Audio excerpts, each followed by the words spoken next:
परमात्मा की खोज अगर हम करें तो परमात्मा को कैसे पकड़ेंगे, कैसे परमात्मा तक पहुंचेंगे, उस विराट तक हम कैसे पहुंचेंगे? वो तो निराकार है। आकार में होता तो विराट नहीं होता, क्योंकि आकार की तो सीमा होगी ना।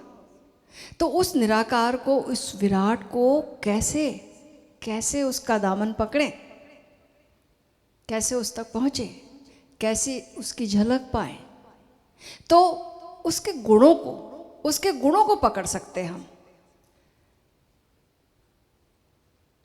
We can experience the godliness through the qualities.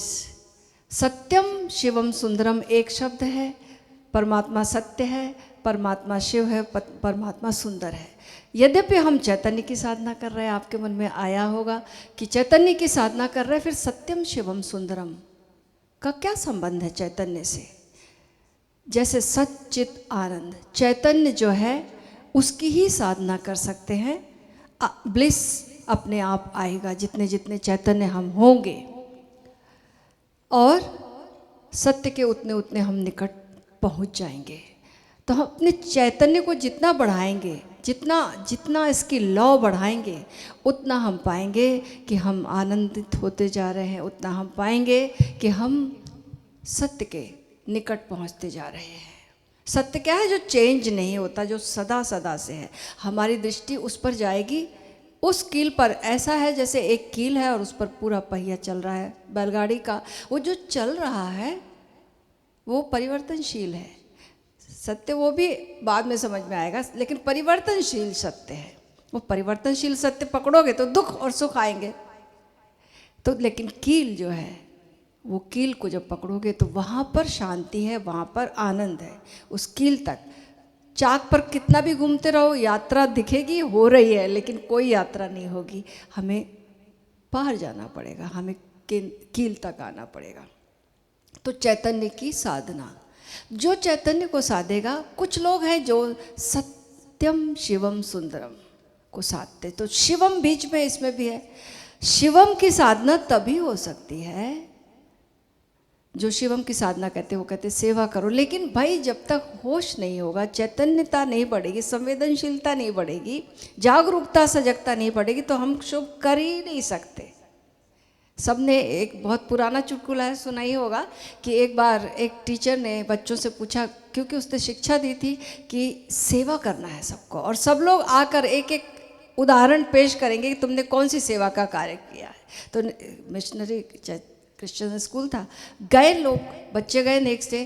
Teacher ने पूछा, आओ और बताओ किसने किसने सेवा करी, अपने अपने सेवा का वर्णन करो। तो एक बच्चा गया, उसने कहा कि एक बुढ़िया थी और उसको मैंने सड़क पार कराई। फिर दूसरे बच्चे की नेक्स्ट आया, वो बोला एक बुढ़िया थी, मैंने सड़क पार कराई। थोड़ी सी चौंकी टीचर, लेकिन फिर तीसरे को बुलाया। तीसरे ने फिर आके बोला एक बूढ़ी थी, लेकिन मैंने उसको सड़क पार कराई और ये मैंने सेवा का कार्य किया। तब टीचर ने बोला, ये ऐसे कैसा इत्तेफाक है कि एक बुढ़िया और हर वक्त बच्चा, चारों तुम आकर बोल रहे, चौथा भी यही बोला कि एक बुढ़िया थी और मैंने सड़क पार कराई, ये सेवा का कार्य किया। तो उसने जब बोला, तुम कैसा कैसा ये संयोग है, चार लोगों ने एक, या बुढ़िया सबको मिल गई है, कैसे तुमने ये काम किया, कितना ढूंढा बुढ़ियों को तुमने? उन्होंने बोला, बुढ़िया तो एक ही थी, पार ही नहीं हो रही थी, हमने चार लोगों ने बड़ी मेहनत करी तब जाकर पार हुई, सेवा का कार्य किया। तो जब तक अगर जागरूकता नहीं है, सजगता नहीं है, तो हम आचरण साधते तो हैं, लेकिन वो आचरण ऐसा ही होगा, जबरदस्ती वाला। कितने लोग होते हैं जो सेवा का कार्य करते हैं, बड़े रईस लोग होते हैं, और उनके मैंने अनुभव सुने हैं। इतने लोगों को सब कुछ किया, इतनी मदद की, इतने रिश्तेदारों की मदद की, इतने मित्रों की मदद की, लेकिन आज के दिन में सब खफा ही खफा है, सब खफा है, कोई अपना है ही नहीं, सभी नाराज है। ऐसा क्यों? ओशो से किसी ने एक बार पूछा, तो ओशो ने कहा, बड़े अमीर व्यक्ति थे, तो उन्होंने बोला, मेरे सारे रिश्तेदारों को मैंने सेटल किया, बिजनेस दिया, सब कुछ दिया, लेकिन कोई खुश नहीं है मुझसे। ऐसा क्या हो गया, मुझसे कौन सी गलती हो गई? तो ओशो ने कहा कि क्या तुमने कभी उनकी मदद की हमेशा की, लेकिन क्या उनसे मदद ली? वो बोले मैं कैसे मदद दे सकता था, मैं तो मदद करने के लिए मौजूद था, क्योंकि ज़रूरत उनकी थी तो मैं मदद कर सका। तो ओशो ने कहा जब तुम किसी की मदद करते हो तो तुम्हारा अहंकार पुष्ट होता है, और जब तुम किसी की मदद करते हो तो लेने वाला जो है वो तो अपने आप को दीन महसूस करता है। तो तुमको ये करना था कि तुमने जिसकी मदद की है उसको कह देते कि आज मेरी थोड़ी सी तबीयत ठीक नहीं लग रही, आ जाओगे क्या मेरे पास साथ साथ बैठेंगे, ये मदद ले लेते। ये कहते कि आज मैं तुम्हारे साथ ड्राइविंग में चलूँगा, तुम मुझे ड्राइव करके ले जाओ, आओ तुम्हारी कार में जाएंगे। कुछ भी मदद ले सकते थे छोटी सी। तो ये खफा जो लोग हैं वो नहीं होते, उनको भी लगता कि हम दीन दरिद्र छोटे नहीं हैं, हम भी कुछ दे सकते हैं। उनका गौरव बढ़ता, तब वो क्षमा कर सकते थे तुमको। इसलिए सब खफा खफा है। जब हम कुछ देते हैं तो हमारा अहंकार बलिष्ठ होता, पुष्ट होता, देने में बहुत मज़ा आता है, लेकिन लेने वाला सिकुड़ जाता है। तो ठीक ऐसे जब जानकर नहीं किया, ये जानकर उन्होंने नहीं किया था, कोई भी जानकर नहीं करता मदद जब करता है तो, लेकिन बार बार जब मदद जो लेता है उसको कुछ झुकना पड़ता है, मिटना पड़ता है, छोटा होना पड़ता है। तो जाने अनजाने हमने सेवा तो करनी चाहिए, अच्छा तो करना चाहा, लेकिन हो नहीं पाता अच्छा, हम अच्छा कर ही नहीं पाते। ये तो एक उदाहरण पेश है, लेकिन हम कितने लोगों का, तुमको अनुभव होगा कि कुछ अच्छा करना चाहे तो, लेकिन बाद में पता चला इसकी तो ज़िंदगी वैसी की वैसी न रखे, कोई कुछ फेर बदलाव कर ही नहीं पाए, क्योंकि हम जान ही नहीं सकते। जब तक हम अपने आप को ना जान लें तब तक हम जान ही नहीं सकते कि दूसरे का शुभ क्या होगा। जब हम चैतन्य को जानेंगे तभी हम शुभ कर सकते हैं, सीधे शुभ नहीं कर सकते। और शुभ जितना जितना शुभ करेंगे, चैतन्य बढ़ाते जाओ तो शुभ घटित होता जाएगा। आचरण नहीं, वो हमारा आंतरिक आचरण बनेगा, बाहर से ओढ़ा हुआ नहीं, भीतर से वो प्रकट होगा, तो वो शुभता प्रकट होगी। ऐसे ही जब हम जितने जितने चैतन्य होंगे तो सौंदर्य भी प्रकट होगा। सौंदर्य भी, ये जगत में सुंदरता दिखेगी, परमात्मा की सुंदरता, उसकी रचना की सुंदरता, हर एक चीज का उजला पक्ष दिखाई देने लगेगा। दोनों पक्ष हैं, याद रखना, अंधेरा भी है और उजाला पक्ष दोनों हैं। लेकिन जब हम चैतन्य होते हैं, हमारी जागरूकता बढ़ती, तो पहले तो एक ही पक्ष दिखेगा, लेकिन बाद में दोनों पक्ष के पार, शुभ अशुभ के पार वो जो सत्य है उसका एहसास होगा। तो कुछ लोग जो है सुंदरता के रूप में, सुंदरता उसका गुण है, सौंदर्य उसका गुण है, लेकिन उस सौंदर्य का गुण पूरी प्रकृति में बिखरा हुआ है। सब एक एक तरह के अलग अलग के सौंदर्य के उदाहरण हैं। उन उदाहरणों को हमें दिखने लगेगा, उसकी छवि, उसका एहसास, उस निराकार का एहसास उस सौंदर्य में प्रकट होने लगेगा। सत्यम शिवम सुंदरम। तो जैसे जैसे हम परमात्मा को पकड़ने जाएंगे तो कुछ लोग जो है वो सच्चित आनंद की तलाश की साधना करते हैं, और कुछ लोग जो है सत्यम शिवम सुंदरम की साधना करते हैं। लेकिन याद रखना, शिव की साधना, शुभता की साधना, जितने जितने शिवत्व को उपलब्ध चैतन्य होते जाएंगे उतने उतने हम शिव होते जाएंगे। चैतन्य पहले होंगे तो हम शिव यानी शुभ होते जाएंगे, और एक शुभ व्यक्ति से शुभता ही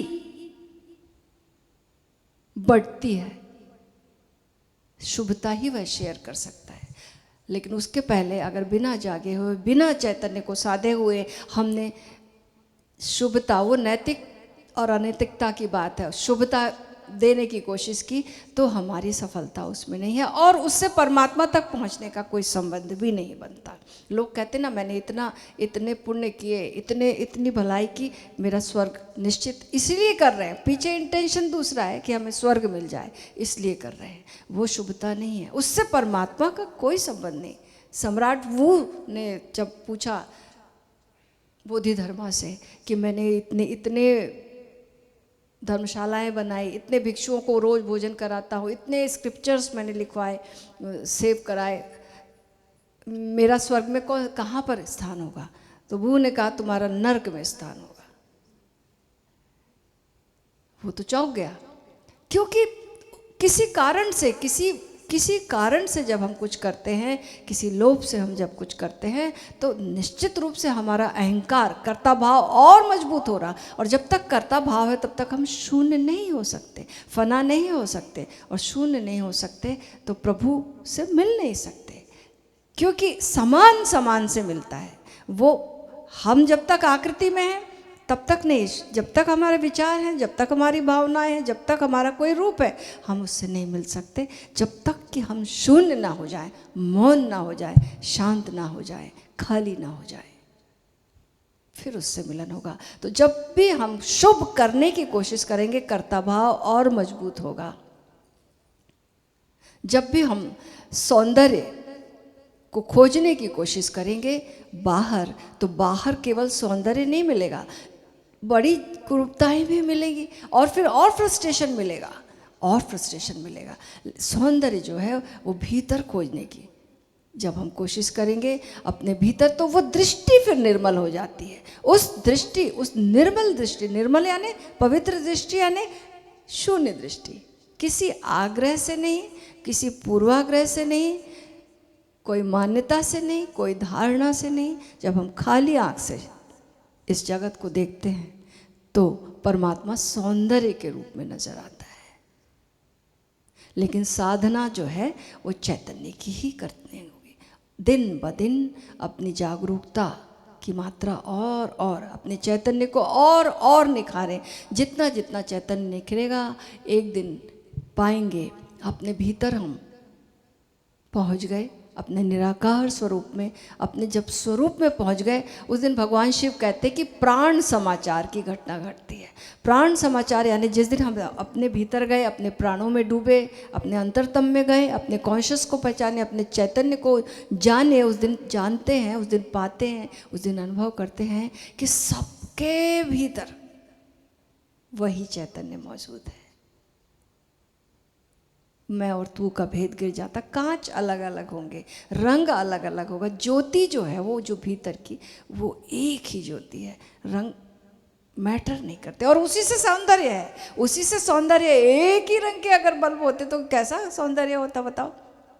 रंग बिरंगे बल्ब हैं, लेकिन सबके भीतर वो एक एक एक चैतन्य मौजूद है, उसकी ज्योति मौजूद है।